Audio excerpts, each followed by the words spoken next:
ప్రేమకు నిలువుటద్దం. ఓర్పు. పరిచయం.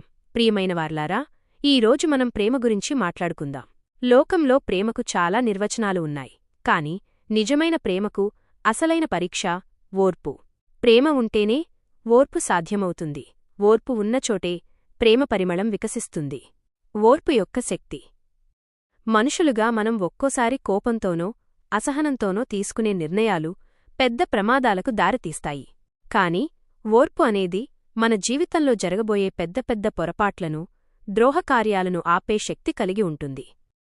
ఎదుటివారు మనల్ని ఇబ్బంది పెడుతున్నప్పుడు కూడా వారిని భరించడం, క్షమించడం అనేదే నిజమైన ప్రేమ. మన పొరుగువారిని ప్రేమిస్తున్నాము అంటే వారి బలహీనతలను కూడా మనం ఓర్చుకుంటున్నామని అర్థం. సెంట్ ఫ్రాన్సిస్ జీవితంలోని ఒక అద్భుత పాఠం. దీనికి ఉదాహరణగా ఒక చిన్న సంఘటనను గుర్తుచేసుకుందాం. అంజిలో అనే ఒక భక్తుడుండేవారు. ఒకరోజు 3 దొంగలు ఆకలితో ఆయన వద్దకు వచ్చినప్పుడు వారి ప్రవర్తనను చూసి ఆయన వారిని గద్దించి పంపించేశారు. అది సహజంగా ఎవరైనా చేసే పనే. కాని అక్కడికి వచ్చిన సెంట్ ఫ్రాన్సిస్ గారు ఒక గొప్ప సత్యాన్ని బోధించారు. క్రీస్తు పాపులను అసహ్యించుకోలేదు, వారితో కలిసి భోజనం చేసి వారిని ప్రేమతో మార్చారు అని అంజిలోకి గుర్తుచేశారు. తన తప్పు తెలుసుకున్న అంజిలో వెంటనే ఆ దొంగల దగ్గరకు వెళ్లి వారిని క్షమాపణ కోరి వారికి భోజనం పెట్టారు. ఫలితం ఏమైందో తెలుసా? ఆ దొంగల హృదయాలు కరిగిపోయాయి. అంజిలో చూపిన ఆ కాస్త ఓర్పు, ప్రేమ వారి జీవితాలనే మార్చేసింది. వారు పశ్చాత్తాపంతో రక్షణ పొందారు. మనకు అన్వయం. ఈరోజు మనల్ని మనం పరీక్షించుకుందాం.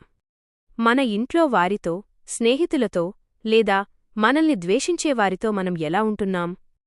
మనం ఇతరుల తప్పులను భరించగలుగుతున్నామా?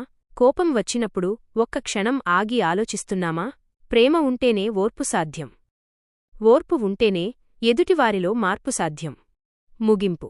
ప్రేమ అన్నిటినీ సహిస్తుంది, అన్నిటినీ తాళుకుంటుంది. మన హృదయాలలో దేవుని ప్రేమ నిండినప్పుడు ఓర్పు అనేది సహజంగానే మనలో భాగమవుతుంది. క్రీస్తు చూపిన ఆ నిరంతర ఓర్పును మనం కలిగి ఉందాం. అసహనాన్ని వదిలి ప్రేమతో ఇతరులను గెలుచుకుందాం. సంతోషంగా, ఇష్టపూర్వకమైన విధేయతతో దేవుని మార్గంలో నడుద్దాం.